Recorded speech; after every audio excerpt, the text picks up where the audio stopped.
हिमाचल और आप देख रहे हैं तुरंत न्यूज। चलिए चलते हैं बड़ी खबरों की ओर। बड़ी खबरें sponsored by child progressive school Asnabad Jhumritelaiya Koderma.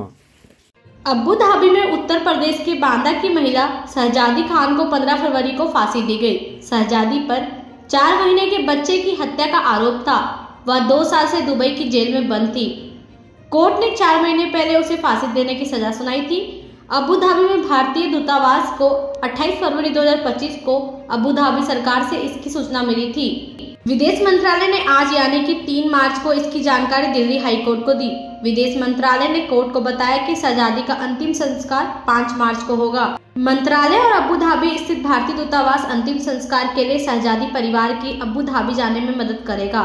बता दें कि शहजादी के पिता ने 2 दिन पहले इस मामले में विदेश मंत्रालय से हस्तक्षेप करने की मांग करते हुए दिल्ली हाई कोर्ट में याचिका लगाई थी। शहजादी उत्तर प्रदेश के बांदा के मठौद थाना क्षेत्र के गांव गोयरा मुगली की रहने वाली थी। दुबई जाने से पहले शहजादी सामाजिक संस्था रोटी बैंक में काम करती थी। उसका चेहरा एक साइड से बचपन में झुलस गया था। साल 2021 में उसका फेसबुक के जरिए आगरा के रहने वाले उजैर से संपर्क हुआ। उजैर ने झूठ बोलकर शहजादी को इलाज करवाने के नाम पर नवंबर 2021 में दुबई में रहने वाले दंपति फैज और नादिया के हाथों बेच दिया। शहजादी ने पहले बताया था कि वो झूठ बोलकर दुबई गई थी। फैज और नादिया उसे परेशान करते थे, उसको घर में बंद करके रखते थे।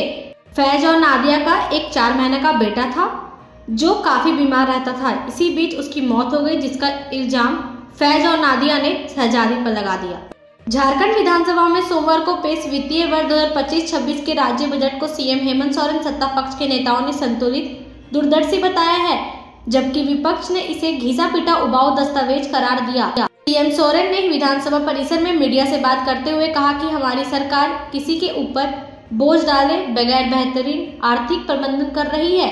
बजट में आप देख सकते हैं कि हमारा कैपिटल एक्सपेंडिचर काफी बढ़ा है।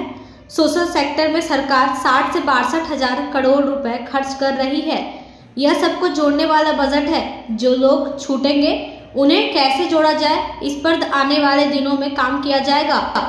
वहीं पूर्व मुख्यमंत्री भाजपा के प्रदेश अध्यक्ष बाबूलाल मरांडी ने कहा कि बजट इतना उबाऊ था कि वित्त मंत्री ने इसे पूरा पढ़ा ही नहीं। सदन में हम सुनने के लिए बैठे थे, लेकिन वित्त मंत्री मानो खुद ही किताब से खुद ही उब चुके थे। अंत में मोटी मोटी आवाज में कविता पाठ पढ़ के उन्होंने भाषण समाप्त कर दिया। बजट में गरीबी, बेकारी, बेरोजगारी दूर करने की कोई दृष्टि नहीं दिखी। क्या आप अपने बच्चों के भविष्य को लेकर चिंतित हैं? क्या आप चाहते हैं कि आपका बच्चा एक उज्जवल भविष्य प्राप्त करे? तो the Rameshwar valley school Jhumri Telaiya में आपका स्वागत है। हमारा स्कूल लीड से जुड़ा है और झारखंड का नंबर 1 लीड स्कूल है। हमारे स्कूल में नर्सरी से लेकर कक्षा 8 तक की पढ़ाई होती है। सुप्रीम कोर्ट ने सोमवार को गुजरात सरकार के अधिकारियों के खिलाफ अवमानना की कार्रवाई की मांग करने वाली याचिका पर सुनवाई करने से इनकार कर दिया। याचिका में आरोप लगाया गया था कि अधिकारियों ने कथित तौर पर सुप्रीम कोर्ट के दिशा निर्देशों का उल्लंघन करते हुए संपत्तियों को ध्वस्त किया है।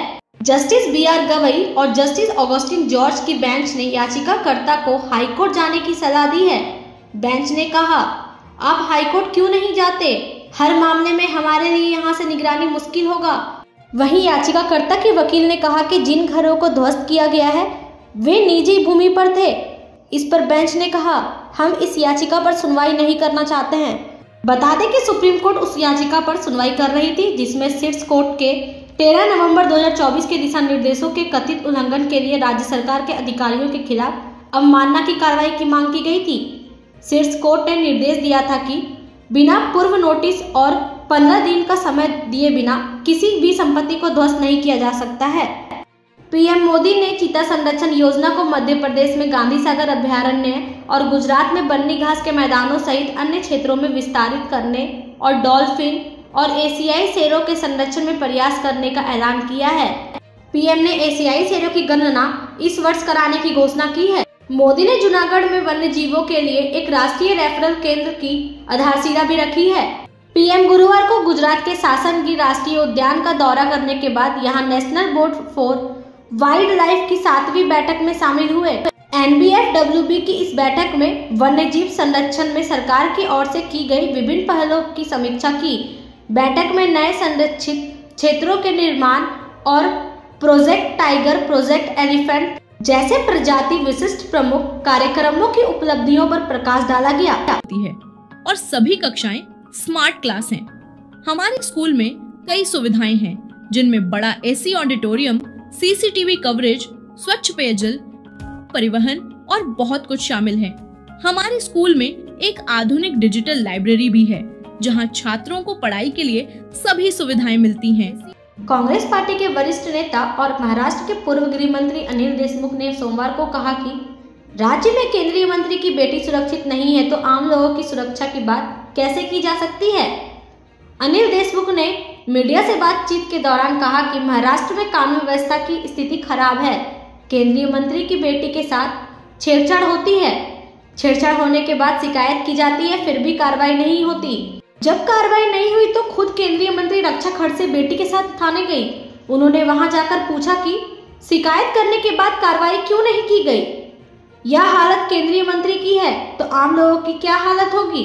यह बहुत बड़ा सवाल आज महाराष्ट्र की जनता के सामने है। उन्होंने आगे कहा कि सरकार को महाराष्ट्र में महिलाओं और लड़कियों के साथ हो रहे अत्याचार को रोकना चाहिए। कानून व्यवस्था की स्थिति महाराष्ट्र में अच्छी हो उसके लिए प्रयास करना चाहिए। उन्होंने आगे कहा कि पुलिस का खौफ महाराष्ट्र में नहीं है, इसलिए लोग इस तरीके की घटना को अंजाम दे रहे हैं। इसके बारे में राज्य सरकार को सोचना चाहिए। कानून व्यवस्था की स्थिति किस तरीके से सुधरे इसके ऊपर काम करना चाहिए। बता दें कि केंद्रीय राज्य मंत्री रक्षा खड़से की बेटी के साथ छिड़काने की घटना जलगांव में आने वाले मुक्तेई नगर के मेले में हुई थी। तो आइए अपने बच्चों के उज्जवल भविष्य के लिए हमारे विद्यालय में एडमिशन लें। एडमिशन जल्दी लें क्योंकि सीटें सीमित हैं। हमारा संपर्क नंबर नीचे दिया गया है। जल्दी करें और हमारे स्कूल को विजिट करें। भारत और नेपाल ने आज अपशिष्ट प्रबंधन सहित जल, स्वच्छता और आरोग्य क्षेत्र में सहयोग बढ़ाने के लिए एक समझौता ज्ञापन पर हस्ताक्षर किए।